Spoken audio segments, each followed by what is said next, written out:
الكريم. أعوذ بالله من الشيطان الرجيم. بسم الله الرحمن الرحيم. الحمد لله رب العالمين.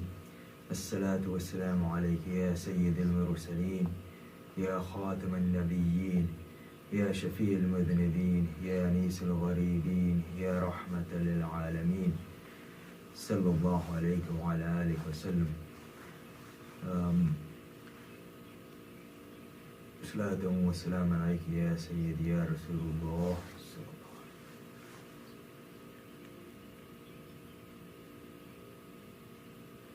We're continuing with the subject of Imam Husain alayhi salam.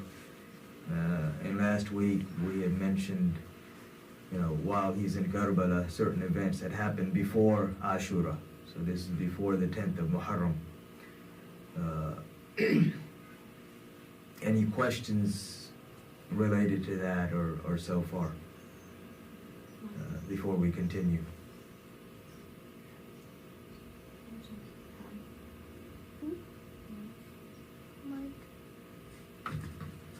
Mike Lagawa.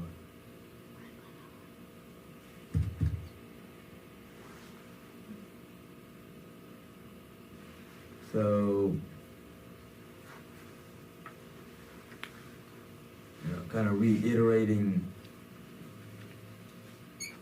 general points first is, as we keep saying, knowing Ahlul Bayt,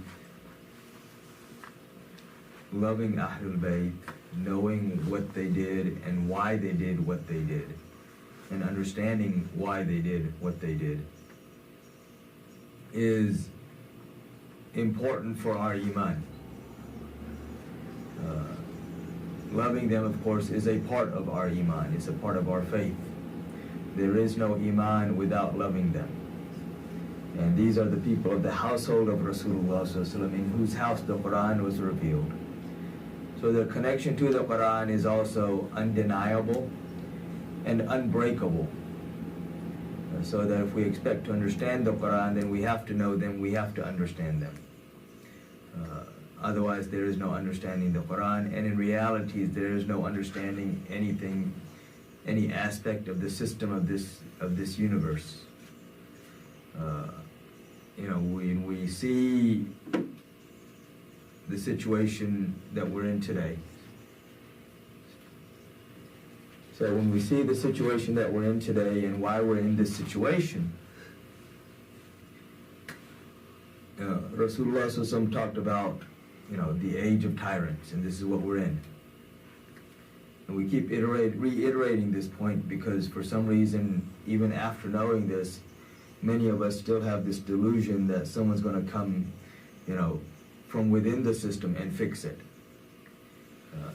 That doesn't happen, period. Even, when we look at the time of Rasulullah sallallahu alaihi wasallam, he did not become part of the system of Quraysh. Quraysh, they had their system, their political system and all these other things. He didn't become part of that and try to change it from within. Because when you have a corrupt system, you can't fix it from within because the whole system's corrupt. If you go into it with some decency, either you will become corrupted or they will get rid of you and then, basically, ostracize you to where, he's crazy, he's this, he's that, so no one even listens to you. Or, kind of get rid of you in other ways. And we see that, throughout history. When Rasulullah sallallahu alaihi wasallam comes to Medina Munawwara, he is the system now. The people there have humbled themselves before him and asked him to lead them. So it's not like he's taking a corrupt system and changing it from within. He is the system. He comes with his system and implements his system. So, this is why, when we look at the system today, there is nothing but corruption. And anyone who has tried to fix it from within has failed. And So the only way that this system is going to get better is when Imam Mahdi alayhi salam comes, who will also be from that household. So Imam Mahdi alayhi salam will be from Ahlul Bayt.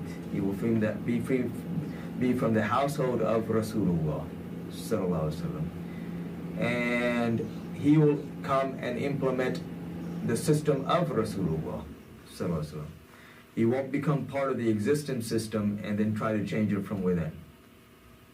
He'll come from the outside and bring his system and then implement that system, which is the system of Rasulullah sallallahu alaihi wasallam. So we see all of these injustices in the world, and when Rasulullah sallallahu alaihi wasallam talked about Imam Mahdi alayhi salam, he said that when he comes, there will be no injustice.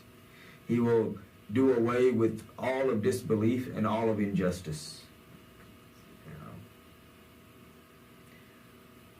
So, again, this is why, or at least part of why, knowing Ahlul Bayt and what they did and why they did what they did is so important. And especially when we look at Imam Husain al-Islam, he is the leader of the youth of Jannah. So if we expect to be in paradise, then we need to follow our leader. Otherwise, if we're following anybody else, we're not going to end up in paradise.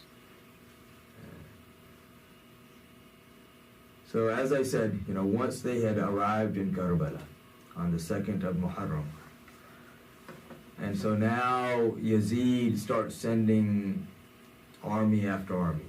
And I say Yazid, people say, no, it was Ibn Ziyad. Well, yeah, Ibn Ziyad is in charge, but who put him in charge? Yazid is the one who put him in charge. And Yazid put him in charge with specific instructions. And those instructions were to stop Imam Husain al-Islam at all cost. And then there are people who say, no, it wasn't Yazid, it was Ibn Ziyad, and he did this, and we'll get into some of that as well. Because they themselves are tyrants, and they want to defend the tyrant.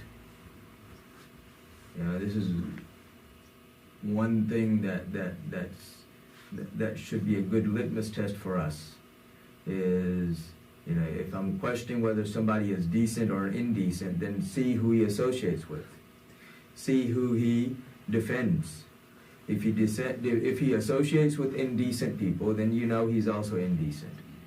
If he defends people that have committed atrocities and tyrants, then you know that he's also a tyrant. He may not be a tyrant to that extent or to that level because he doesn't have the opportunity.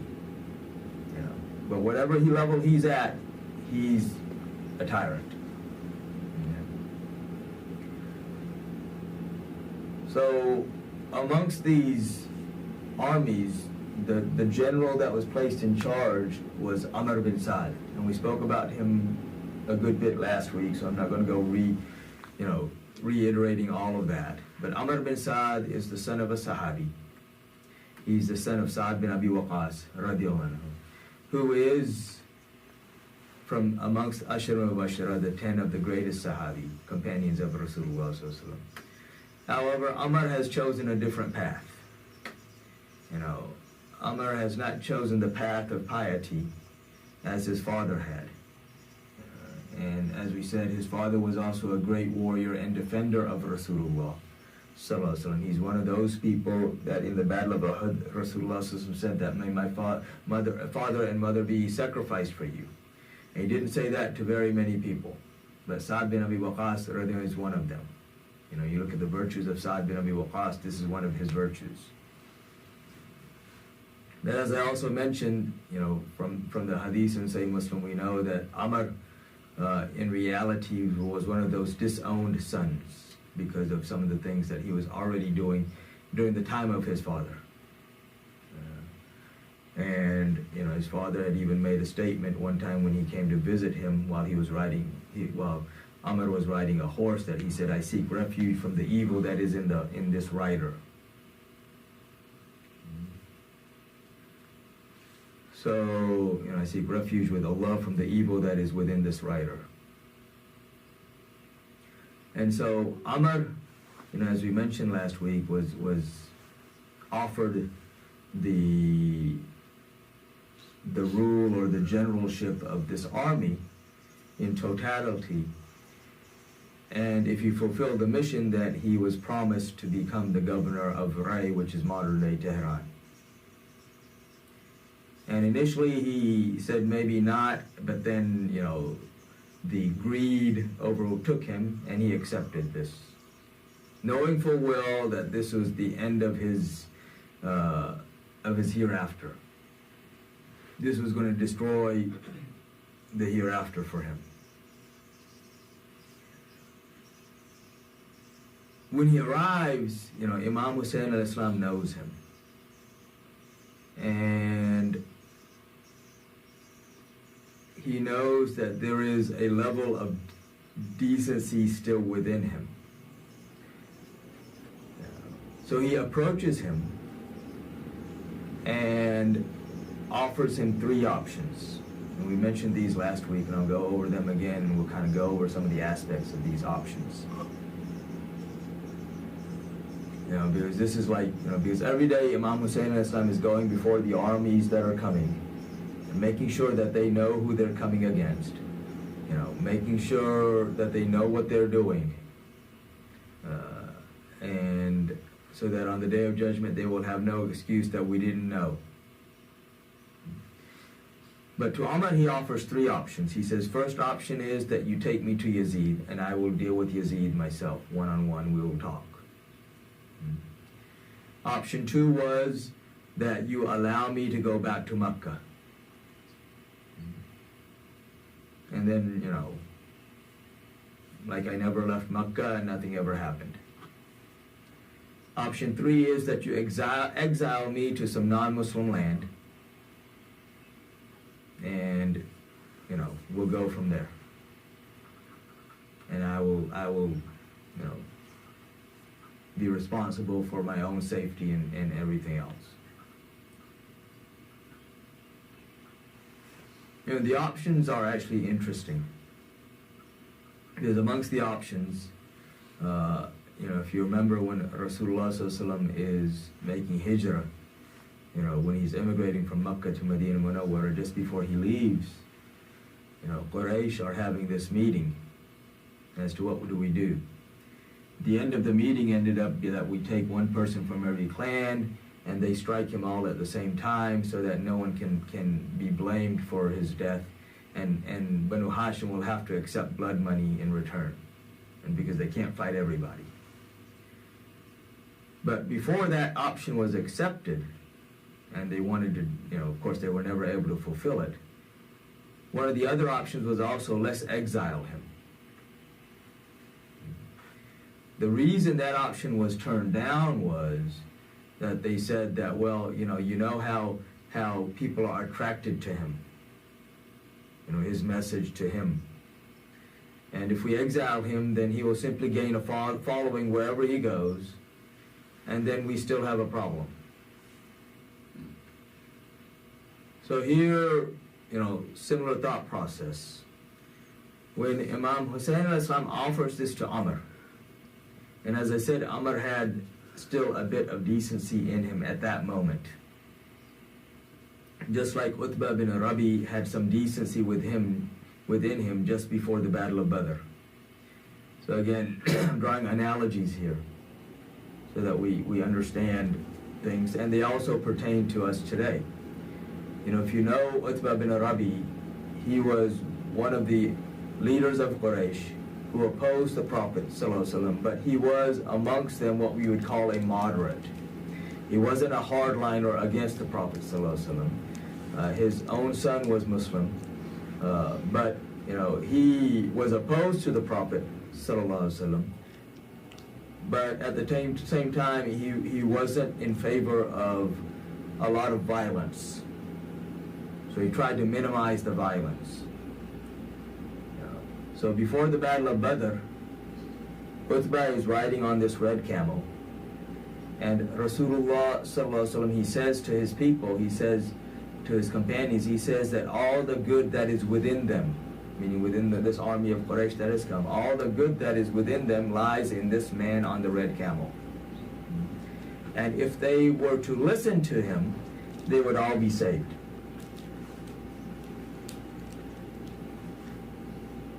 And so not long after Rasulullah says this, a proposal comes to Uthbah that he pays the blood money for Amr bin Hadrami, which is one of the excuses that Abu Jahl and the rest of Quraysh were using to come against the Prophet ﷺ, was the killing of Amr bin Hadrami by a Muslim. So he says, you pay the blood money and we can all go home. And he said, that's a great idea. So he goes and he announces that, look, we don't have to do this. We don't have to fight the Prophet Muhammad ﷺ and his followers. I'll pay the blood money and we can all go home. And Abu Jahl, when he hears this, he says, you're just afraid and you're a coward, because you're afraid that something will happen to your son and all this other stuff. And now his ego picks up. So this same man who's saying, okay, let's not fight, let's go home, is the first man to come into the battlefield and challenge the Muslims. So he goes from being a moderate to an extremist in a matter of a second.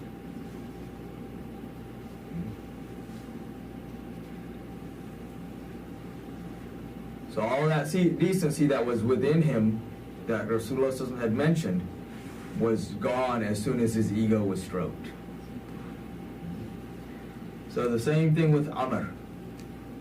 Imam Husain al-Islam gives him these options. He says, that's great. I'm sure one of them will be accepted. He goes back to Karbala. He goes to Ibn Ziyad, the governor, who Yazid has appointed. And he appointed him for a specific purpose, and we'll get into that in a second. And he goes and he says, look, Imam Husain al-Islam gave us these options. And Ibn Ziyad says, that's not acceptable. The only option that he has is that there are only two options he has. Either he gives allegiance to Yazid and acknowledges him as the rightful ruler, or he fights. And Shimr, who is there, who by relation is actually the uncle of Abbas, the half-brother of Imam Husain al-Islam.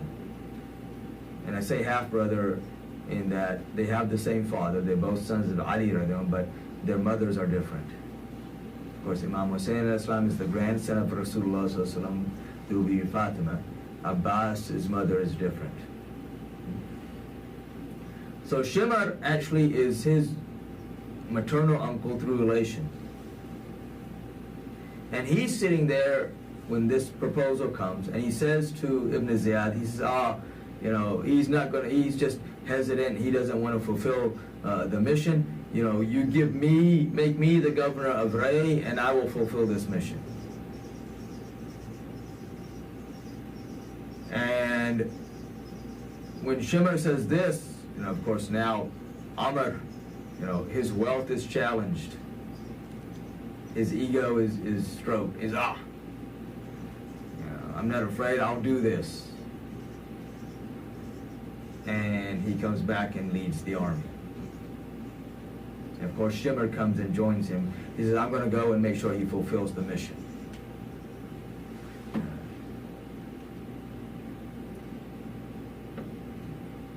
What was the purpose of Shimr coming? Simply the idea of gaining some wealth. Because if you become the governor, as we mentioned last week, well, now all of the zakat, all the taxes come through you.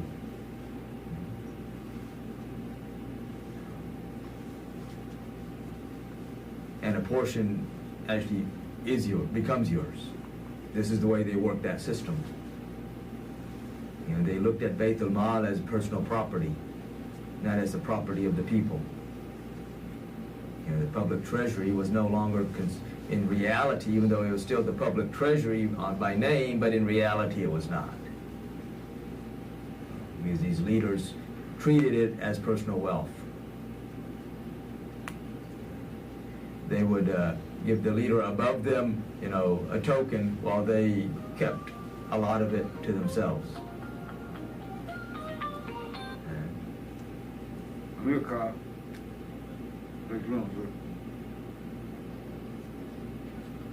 So we already. It's a car.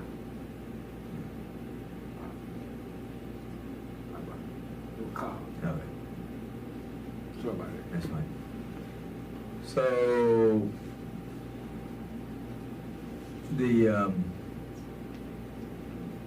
so when you look at these three options that Imam Husain al-Islam has given, just like even Umar acknowledges, very reasonable. Why didn't they accept them? One, of course, we already mentioned, is they were afraid that if they exile him, he will gain a following very quickly, and then he will become, again, a problem for the empire. If he goes back to Mecca, well, same issue. People are going to follow him, and again, they will lose control, if not the whole empire, at least Hijaz. But the bigger question is, why didn't they even want to take him to Yazid alive without having given allegiance?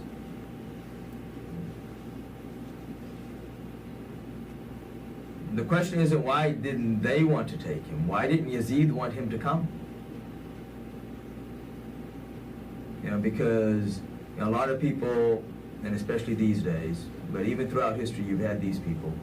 Now their voices are very vocal, very loud, where they talk about the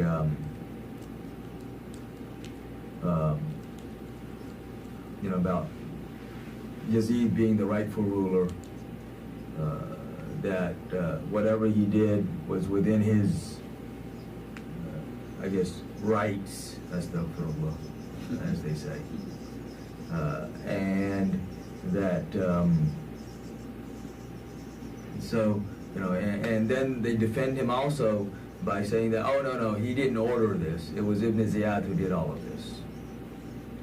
And the people of Kufa didn't want Yazid to know what they had done, that they had betrayed him, so they're the ones who orchestrated all of this. I mean, just the level of stupidity of that thought is amazing, because everybody acknowledges that Yazid is the one who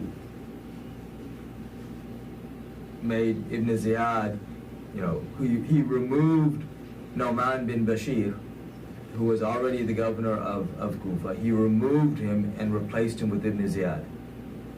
And the whole purpose of sending Ibn Ziyad to Kufa was because he had already received word that the people of Kufa were not going to give him allegiance, and that they had invited Imam Husain al-Islam to them,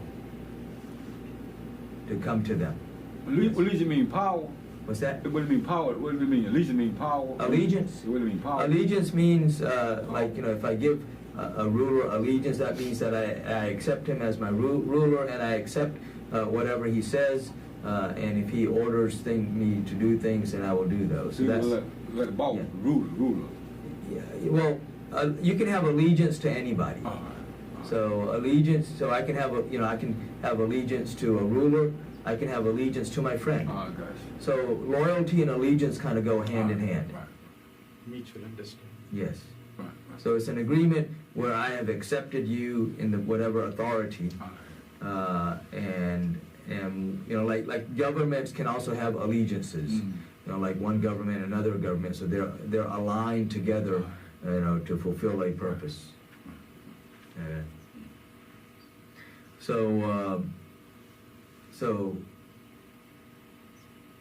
So this concept or this notion that that this was all perpetrated by Ibn Ziyad or by the people of Kufa, independent of Yazid, is again ludicrous, because the purpose of Yazid sending Ibn Ziyad to Kufa was to crush any resistance. So, of course, he already knows that the people of Kufa are resisting him. That was not a secret. You know. And then also, on top of that, he sends Ibn Ziyad there. But if he had wanted, if he had not wanted him to do what they did, to kill Imam Husain Islam, then he would have at least demoted somebody. And he does not. He promotes all of the people that were involved and gives them, makes them governor of this, gifts this, all of these things that he does for them, which again is also clear proof that he was very well pleased with what the outcome was. And the reason he doesn't want Imam Husain al-Islam to come to him in that capacity of Imam Husain al-Islam is that he knows that if the people see the two of them together and Imam Husain al-Islam opposes him in front of him, because again, the position of Imam Husain al-Islam is not the position of just anybody. He's not going to remain silent in the face of tyranny. He's not going to remain silent in the face of somebody, misrepresenting the system that Rasulullah has brought. He's not going to remain silent, when someone commits something wrong. He is the embodiment of, forbidding what is evil, and pushing or pursuing or inculcating what is good. So if the people see him there in that capacity, then the people's allegiance towards Yazid will automatically fall away. And he was afraid of this, and he knew this. And so this is why he starts sending not just one army, not just two armies, but army upon army upon army. Because falsehood understands the strength of truth, even though some of us may not, but disbelief understands the power of belief. And so, even though from a worldly standpoint, again, Imam Husain Islam is there with the 72 people that he left Makkah with, plus a handful of other people who have joined him, or maybe just a couple of handfuls. If you look at the list of the people, the martyrs of Karbala, it comes out to around 100 people. So you have amongst them roughly about 50 plus, actually, more than 50 of those who had come with him, plus others who had joined him. So the only people that will survive Karbala will be the women of the household of Rasulullah ﷺ and Imam Zain al-Abidin. And that'll be it. So yes, you have roughly about 60 or so martyrs, or 60 plus martyrs of Karbala from the initial 72. So if I look at that from a worldly standpoint, you're talking what, 100 people, maybe. And amongst the 100 people are men, women, and children. So he could have simply sent an army of 500. But he understood that an army of 500 was no match for Imam Husain al-Islam and his men. When truth comes, falsehood vanishes. So he understood this. So he sends 1,000-man army initially, and then another 1,000, and then 1,000, and then a few thousand here and then there. And by the end, you're having 22,000. So that there is no, from their standpoint, there's so much overwhelming force that there's no way that anybody can survive.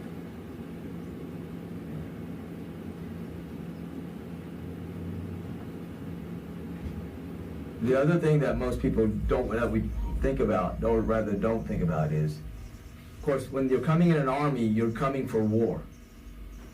Someone who comes in an army comes ready, prepared for war. Otherwise, you're not an army. That's part of being an army, is you're ready for battle. So these people coming or being sent by Ibn Ziyad, in reality again being sent by Yazid, these are people who are coming prepared for battle. Imam Husain al-Islam, when he leaves Mecca, is not leaving to go and fight a war. And one is, again, you have women and children, but then, you're not leaving with all your armaments. All they're traveling with are their swords. And in Arabia at that time, traveling with your sword was not an act of war. Because the swords were used for so many things. So they travel with their swords, and, their regular stuff. They're simply moving from Mecca to Kufa. So that's a very important point to understand. Not only, do they not simply, this overwhelming force, that should have been enough, but that wasn't enough for them. So by the 8th of Muharram, they've cut off the water. Plus the provisions have run out. They weren't traveling again to come and fight an army. They were traveling simply to go from Mecca to Kufa. So by the time you should be getting there, you travel with enough food and supplies to get to your destination, plus maybe a little bit more. So they arrived in Karbala on the 2nd of Muharram, so they would have easily have reached Kufa by the 3rd. They're running out of supplies very quickly, so by the end of the 7th, they've run out of supplies. And what does the opposition do? They place an army of 4,000 amongst the army along the river. And you got 4,000 men lined up. There's no room. How are you going to get through?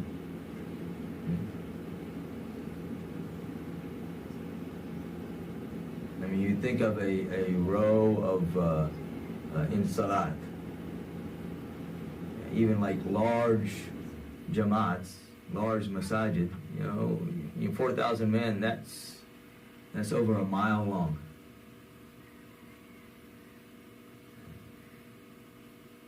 To make sure that there is no opportunity for them to come. And as I mentioned last week, and I'm going to reiterate this today again, everything that's happening, Imam Husain al-Islam already knows about it. He's already been told by his grandfather, sallallahu alaihi wasallam, what's going to happen. We mentioned the hadith last week, which even the modern day Salafis have to acknowledge as say, when Jibreel al-Islam comes to meet Rasulullah sallallahu alaihi wasallam with the angel of rain who had never come on the earth before, have the private meeting, and this is exactly what they're talking about, is what is going to happen in Karbala. And Imam Husain al-Islam walks in on the meeting, at that time he's 4 or 5 years old. And this is when Jibreel al-Islam brings dirt from Karbala and gives it to Rasulullah sallallahu alaihi wasallam, who smells it, and then he hands it to his wife Salma radiallahu anha to keep safe. And she wraps it in her cloth, and then later transfers it to a jar, so that on the day of Karbala that turns to blood. So even simply by this single hadith, and there are actually 2 of these, and again they are Sahih hadith, Imam Husain al-Islam already knows. He's already been told. But there are other narrations also where Rasulullah ﷺ tells Sayyidina Ali, Karramallahu wajh. And as I mentioned this one last week, when he's passing through there, Ali radhiyallahu, he says, he stops there at Karbala, or what would become Karbala, and he gets down from his horse, and then he picks up the sand, and he says, "Oh Abu Abdullah, be patient." Because Abu Abdullah is the kunya, or the nickname of Imam Husain al-Islam. "Oh Abu Abdullah, be patient." And they ask, the people with him, they ask him, "What are you doing?" He says, "This will be the place where Imam Husain al-Islam is martyred." You know, when Rasulullah ﷺ tells his daughter, the mother of Imam Husain al-Islam, Bibi Fatima salamullah alayha, she cries and she makes dua to Allah, make him patient. You know, which is very interesting. You know, none of them are making dua to Allah that, "Oh Allah, remove this from him." Everyone is saying, "Oh Allah, make him patient."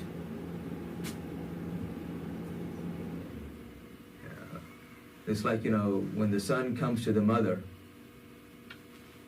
and says that, "Oh, I got a test tomorrow." The mother doesn't make dua, "Oh Allah, cancel the test." Do something to cancel the test.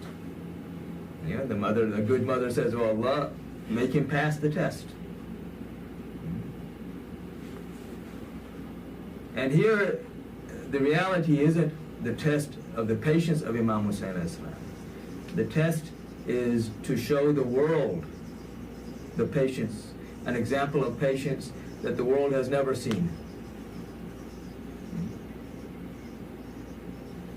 And you know, this is why when we look at the verses in the Quran, even though Karbala doesn't take place until 50 years after Rasulullah sallallahu alaihi wasallam, and actually not even 50 years after, 50 years minus 2 months after Rasulullah sallallahu alaihi wasallam. You know, the Quran is not a book that simply tells us about the past or what happened then, but the Quran is what tells us about today as well as tomorrow. And when we look at the verses of the Quran, they are applicable to yesterday, today, and tomorrow. And so when we look at the verses in Surah Baqarah, starting with verse 153, which when you look at these, there are 5 verses there, 153 through 157. When we look at these 5 verses, the only place in history that they truly fit all together is the field of Karbala. And the verse 153 starts off with أعوذ بالله من الشيطان الرجيم يا أيها الذين آمنوا استعينوا بالصبر والصلاة إن الله مع الصابرين. O you who believe, seek help through salah and patience.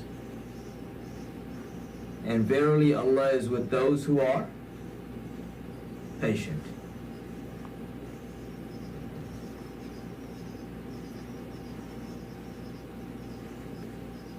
So when we look at, the incident of Karbala and even before, when we look at the life of Imam Husain al-Islam, we see nothing but prayer and patience, salah and patience, even before Karbala. People, as we keep saying,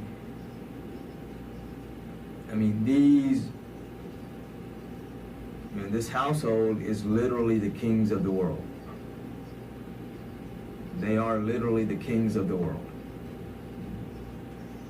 And yet, even with all of this authority and all of these things that are simply at their feet,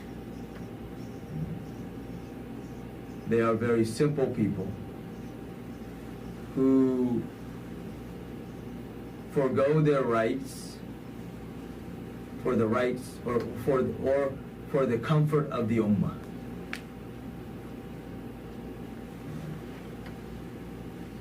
And so, we see this, and we kind of see the pinnacle of this in the field of Karbala. And it's interesting, Allah subhanahu wa ta'ala says, of course, addressing the believers, Ya ayyuhalladhina amanu, Ya ayyuhalladhina amanu ista'inu bis-sabr was-salah. O you who believe, seek help through patience and salah. And in the field of Karbala, we will see, the example of patience of Imam Husain alayhi salam, and also the salat of Imam Husain alayhi salam, which in reality is what is known as Salatul Ishq, this salat of love. And Ishq, is not just any love. Ishq is overwhelming love. Love in itself is an extreme emotion. Ishq is the extreme form of that extreme emotion.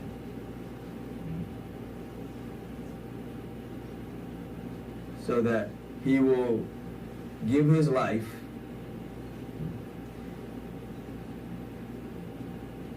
show utmost patience, and he will give his life in the form of while in salat, but he will not yield to the tyrant. Not only will he not yield to the tyrant, he will not even acknowledge the tyrant. It's one thing, I kind of, not to yield. It's very different not to even acknowledge the tyrant. And he will remain steadfast. This is part of patience, is that he will remain steadfast on the truth. And this is where Allah subhanahu wa ta'ala says in the Quran, In tansurullahu yansurukum wa yuthabbit aqdamakum. That help Allah, and Allah will help you by making your feet firm, by planting you firmly on the truth. Your feet will not waver. There will not be any hesitation on your part in standing for what is right. And again, all of these are things that are relevant today, and they will be relevant tomorrow, just as they were irrelevant yesterday. And of course, yesterday, I'm not talking about yesterday, I'm talking about throughout history. And tomorrow is not just tomorrow. Tomorrow is forever in the future.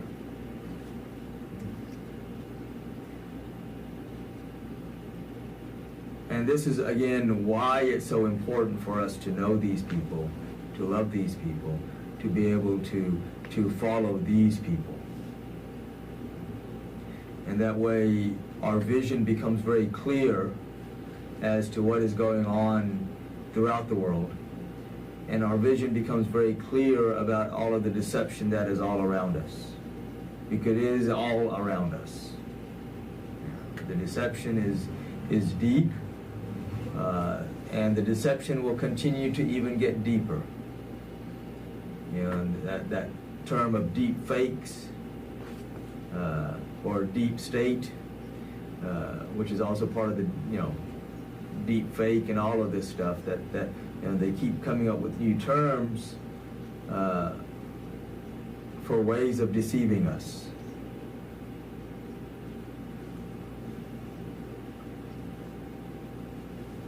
Even then, because people, we see this deep fake, even then when we see how Yazid rose to power, how he becomes the king.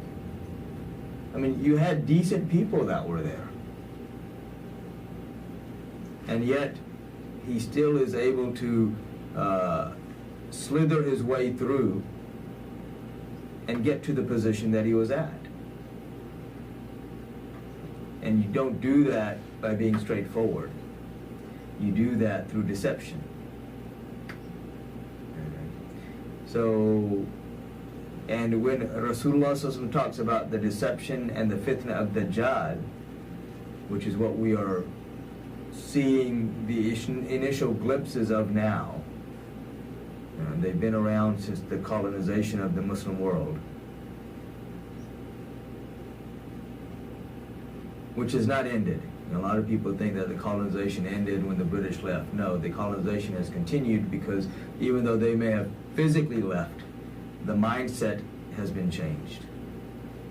The way we think has changed. So them leaving physically made no difference. Mentally, we are still enslaved. And so, but when he talks about this fitna, he says that, that this is a type of fitna that has never been, never existed before. The deception will be so deep that so many people will fall for it. And this is why it's important to be ultra careful now. The concept of giving people the benefit of the doubt, you have to be very careful with. You still want to give people the benefit of the doubt, but you also have to keep your guard up, realizing that, most people are going to try to deceive you. And that's just the sad reality of things. Whether, and even from a worldly standpoint, how many people you think you know, and you start doing business with them, and then you realize, oh, they're crooks. But in the religious aspect of things, it's even more crucial. Because if somebody deceives me and tricks me from a worldly standpoint, I lose some money, big deal. But if they deceive me from a spiritual aspect, well, I could lose my iman. And the worst thing about it would be I could lose my iman and not even know that I've lost my iman. Because if I lose my iman and don't even know that I've lost my iman, then how do I get my iman back? Because how if I'm not even looking for something, then how am I going to find it? So that's why even associating with people that you think are questionable, again, in the past you could give people more of the benefit of the doubt, and now it's becoming harder and harder. So you have to be ultra careful. This is why, like when we talk about things here, we keep reiterating that the Rasulullah ﷺ said, the religion of the religion of a man to the religion of his friends. And religion here doesn't simply mean Christian and Jew and Muslim and Hindu and Buddhist or whatever. It also is talking about ideologies. I was talking to somebody, a few weeks ago, and I was saying, that in the past it was simple, because, when I was talking to non-Muslims, I could tell them that this is what Muslims do. Here's what a Muslim is supposed to be. And in the past, that was it. Because I would be the only example that they knew. And now when you tell them, well, this, Muslims aren't supposed to be doing this, and they say, well, I know, 20 guys that are supposed to be Muslim that are doing that, or that Muslims are supposed to be doing this. Well, I know, 15 Muslims and none of them are doing that. So, but again, those things are rather simple also. The do's and don'ts are pretty simple. When you get into the concepts and the concept of Allah, the concept of Rasulullah Sallallahu Alaihi Wasallam, that's where people start causing issues. That's where the iman is lost. And just like, the classes here right now, we're talking about Ahlul Bayt. That's an issue for so many people now. You're Shia. Anytime you talk about the household of Rasulullah Sallallahu Alaihi Wasallam, you're Shia. The interesting thing is, when I talk about them, I'm not mentioning any hadith from the books of the Shia. Every hadith I'm mentioning is from the books of the Sunni scholars. I don't have, it is, again, a part of iman to love them. And you can't love them if you don't even know them.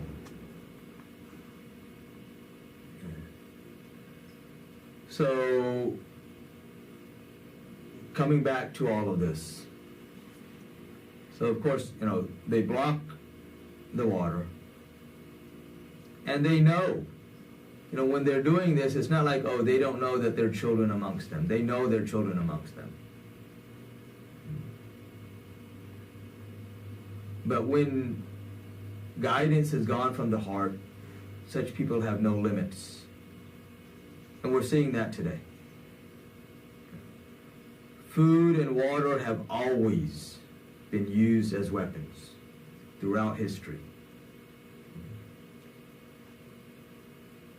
It was used then, and it's being used today. And all of these organizations that they say, oh, no, we're so much more advanced now, we've evolved. Yeah, we've evolved to killing each other more efficiently.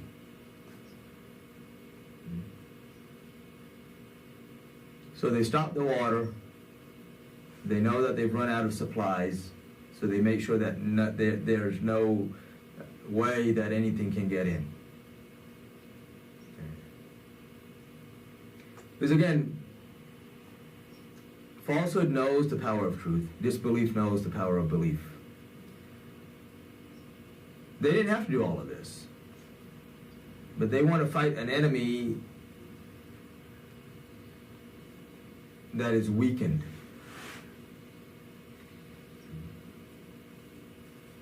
And so this continues on. And moving over a lot of the details. By the end of the afternoon of the 9th of Muharram. So by this point, the opposing side, the army of Yazid, starts beating their war drums. Basically signaling that all talks have ended. Because at this point, there were still some people within the armies thinking, oh, they'll come to some agreement. Some agreement will be reached and we can all go back home. Because there's no one in those armies who doesn't know who they've come against at this point.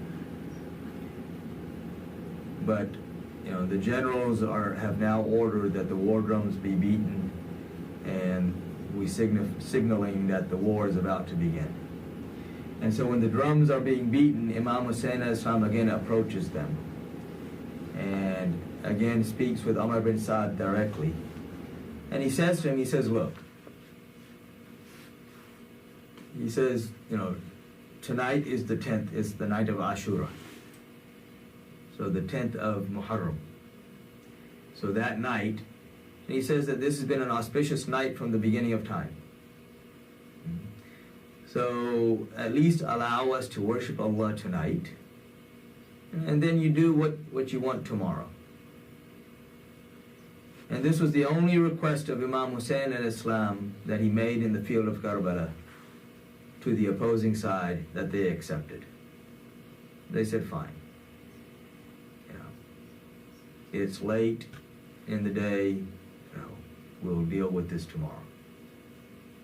And at that time, you also have to remember, you didn't have nighttime warfare.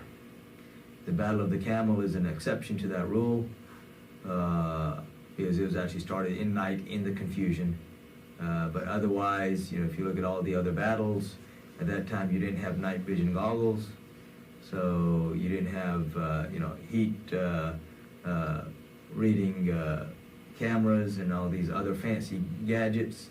So basically, or flares that lit up the night, so when it got dark, fighting stopped because you didn't know who you were fighting. And that was just the way it was back then. So that night, the night of the 10th of Muharram, so after the day of the 9th, Imam Husain al-Islam, of course, he's still making salat with his men. And here it's important to note that the opposing side is also making salat. Imam Husain al-Islam is also making salat. There is one person from the opposing side who always will come and he will make salat behind Imam Husain al-Islam, and that is Hur, who was the first general to be sent against him. And we'll talk more about him, when we talk about the actual fighting. So that was one thing that set him apart from the rest of the 22,000 who had come, is that he was always respectful to Imam Husain al-Islam, and he would always pray behind him. Several important points here. If you look at the people that have been sent, if you look at this army of 22,000, and again, some people say, no, there were only 5,000. Well, again, why do you need 5,000? So even if I say 5,000, amongst those 5,000, many of them were huffaz, many of them were memorizers of the Quran. You had 500 of them who were fuqaha. These are faqih, these are judges, people, scholars, not just any scholars, scholars who give rulings.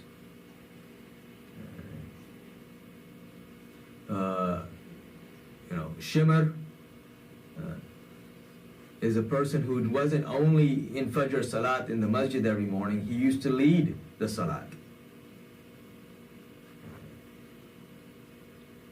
These are people, if you look at them from the outside, they have all of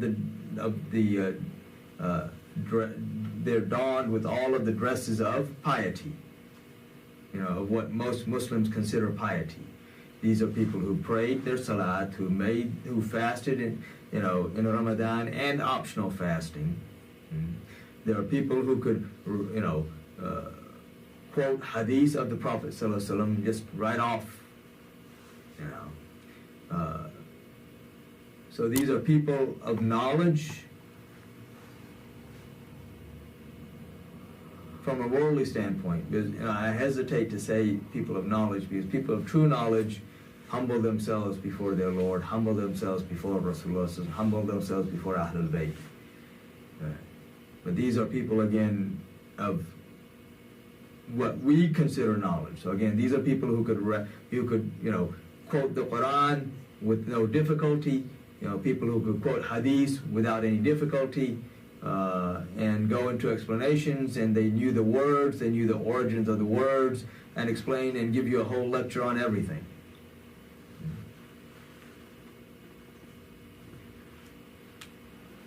So these aren't people who just just made up an army. And yet, when time for salat came, the army would make their salat, and Imam Husain al-Islam and his people would make their own salat separately, behind Imam Husain al-Islam. Imam Husain al-Islam never told his people, oh, that's the bigger Jamaat, so we need to go and join them in salat.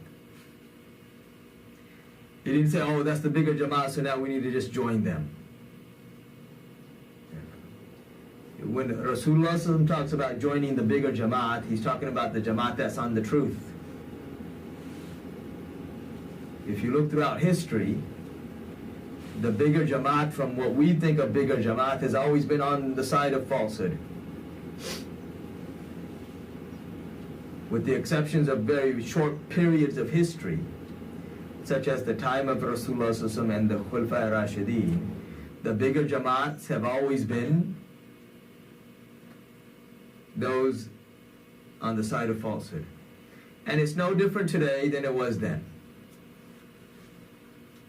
So these people who say, oh, why don't you pray behind him? Well, these are the people who I know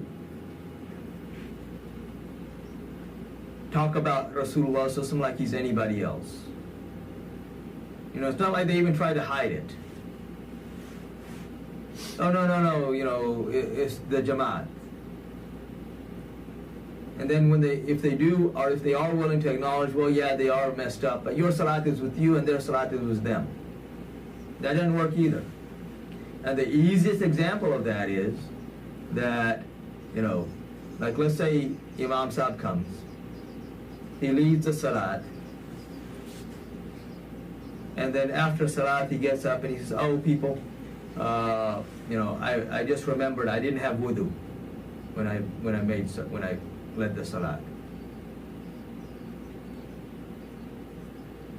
everyone who followed him, who knows that he didn't have wudu, now has to make up their salat. No one can say, oh, well, your salat is with you and my salat is with me, so I had wudu, so my salat. No. When you are praying behind the imam, if the imam messes up and doesn't correct it, that's not just on him. If the imam doesn't have wudu, and then you find out later, oh, he didn't have wudu, well, you can't simply say, well, that was your salat, and I made my salat, and my salat is fine. No, you got to make it up. So that's simply for physical purity. If I know, again, this person's aqidah is messed up, he talks about Rasulullah ﷺ, or he acknowledges or praises those scholars who talk about Rasulullah ﷺ like anybody else, or other ridiculous things, or he belittles the status of Ahlul Bayt. I mean, how can I make salat behind him? Doesn't matter how big the Jamaat is. Doesn't matter how big of a scholar the guy is. I mean, and this is one of the lessons that we are being given by Imam Husain al-Islam here. Amongst, the infinite number of lessons he's giving us, this is one of those lessons. Is you stand for what is true, and this is what we were talking about in Jummah this past Friday as well. That Allah's help comes, and the love and the unity comes from Allah when the believers are united in their love for Rasulullah. But also those believers have to dissociate from those who are the enemies of Allah and His Messenger. Whether they are those enemies openly or from within. And no one can tell me that someone who claims that his staff is more beneficial to him than the Rawda of Rasulullah ﷺ, because with his staff he can break the limbs to feed his goats, that is not the enemy of Allah and His Messenger. So anybody who follows such a person knowingly, that becomes a major issue.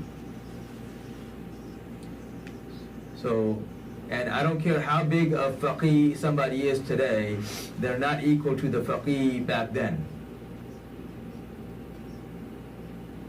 And amongst this army, you have hundreds of faqih that have come against Imam Husain al-Islam.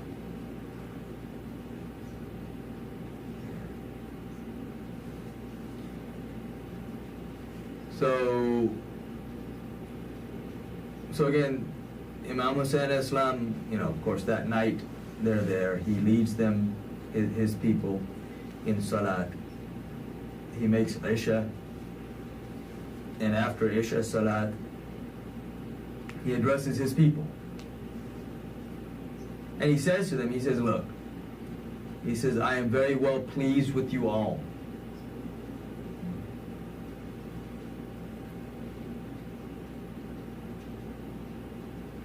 And this army that has come, he tells them that this army that has come for him. And they will not be satisfied until they get his blood.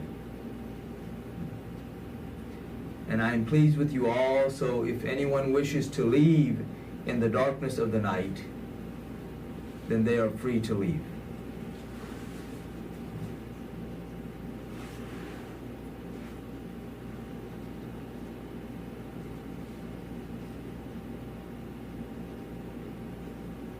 And of course, none of them left. And they all responded by saying that on the Day of Judgment, when Rasulullah ﷺ asked us, what did you do when my grandson was in difficulty? or in his hour of need, and what face will we show him?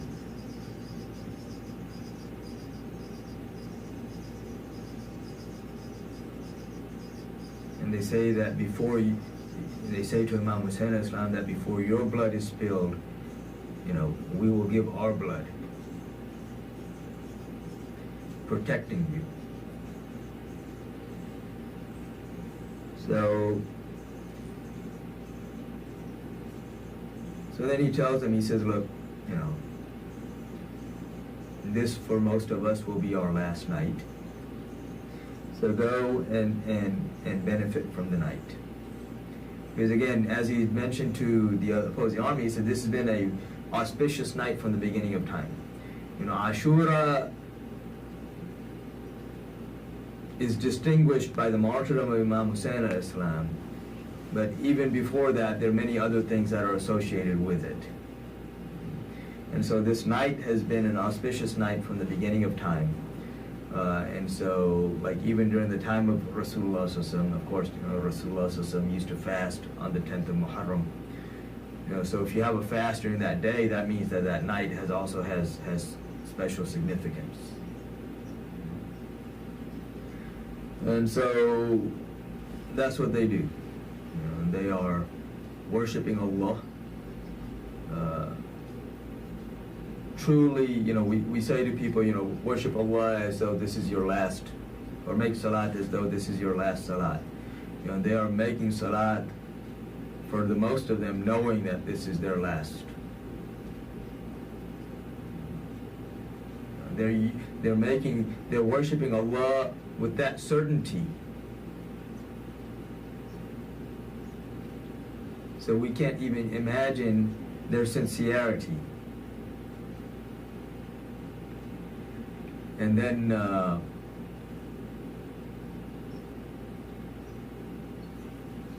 that night also, Imam Husain Islam is making salat, and then he is reciting Quran.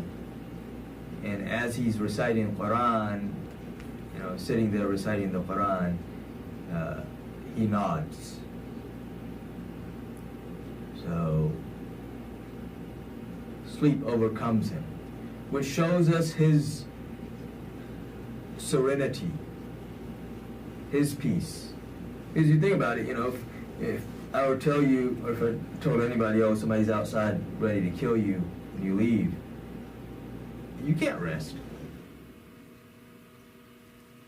You're going to get all this adrenaline rushing and all the hormones, kick in, and you can't rest, you can't sleep. And yet, Imam Husain al-Islam, in that condition, he falls asleep. And he sees his grandfather, sallallahu alaihi wasallam, who again, reminds him to be patient.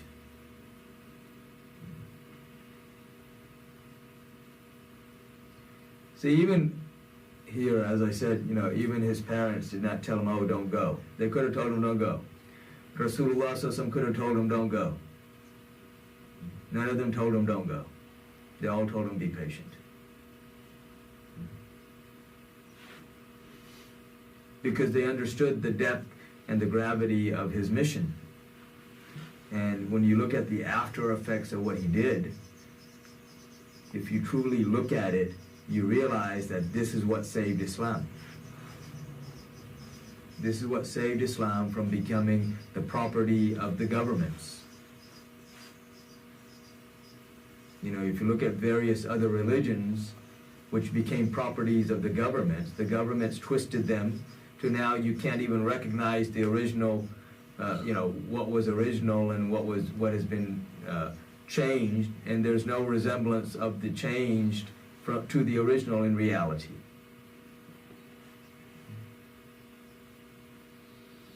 Why? Because again, governments are going to do things that benefit themselves at the expense of the religion, at the expense of the people. And then they will justify it through the religion. And if you look at Banu Umayyah, if you look at Banu Abbas, if you look at all of these kingdoms, this is what they all try to do. If you look at the governments today, this is exactly what they're doing. You look at all of these presidents and prime ministers and kings and dictators and whatever else. They all have this entourage of scholars. So whenever they say something, there's always somebody who comes out with some fatwas, twisting some verse of the Quran or some hadith of the Prophet ﷺ to justify what the king is doing or wants to do, or what the leader or whoever. And then they have the other so-called scholars who are defending the leader by saying, oh no, you can't say anything against the Muslim leader because he knows things you don't know.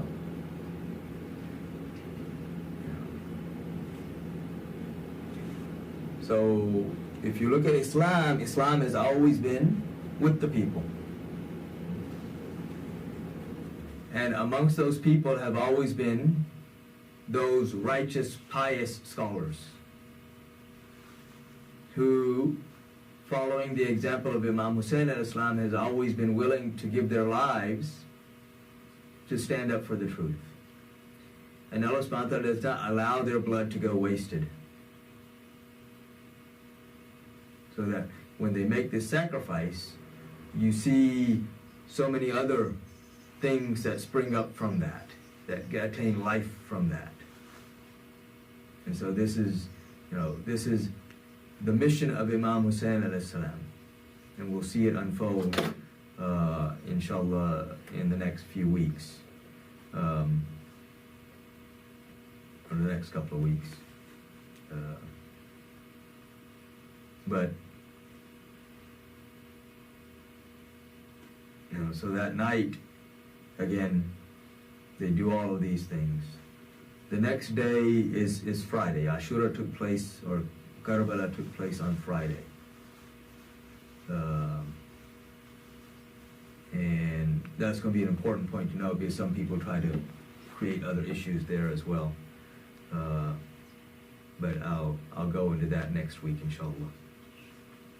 Any questions so far?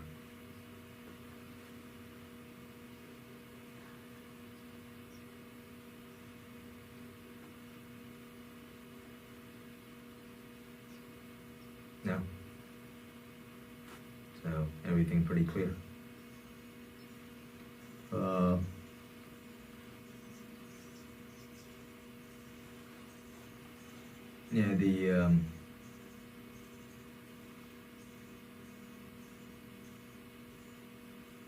So that next morning, Imam Husain al-Islam will make Fajr Salat with his people. He will lead them all together in Fajr Salat. And so, another interesting point that I'll mention, I'll end with this point here, is after they finish the Salat, there are a couple of leaders of the opposing army that are riding by the tents of Imam Husain alayhi salam and his people. And they are close enough to where they could have been shot by arrows. And some of his men asked permission to shoot them. And Imam Husain alayhi salam says, no, because I don't want it said that I am the one who started this. When they start it, we will deal with it. But he said, I'm not going to be known as the one who started this. Because, of course, even though the reality is, even if they had shot them, they didn't really start it. This 22,000-man army didn't come just to go back home. So they didn't technically start it. But even that perception of having started it, he said, I will not be known as the one who started this. So inshallah, I'll end here today. We'll pick up from here next week. So again, for the few that are listening, these are very important points to know. And it changes the way, or it rather should. It should change the way we view the world. And it should open our eyes to everything that we are seeing today. The names have changed. The faces have changed. The policies. yeah, the policies, the actions, they're all the same. You know, and this is why so many people get so confused, because they have no concept of what came before. And say, oh, how can this be happening? Well, this is why this is happening. This is not something new. And if we feel like it is new, if you look at anything that's happening and think that it's new, then that means that we don't know our history. And if we know it, we really don't understand it. So, inshallah, I'll end here today, and may Allah subhanahu wa ta'ala allow us to understand and to know and to and sight, true sight comes with the love of Allah and the love of Rasulullah sallallahu alaihi wasallam. And the household, loving the household of Rasulullah sallallahu alaihi wasallam, as well as loving his companions. So may Allah subhanahu wa ta'ala give us all of this.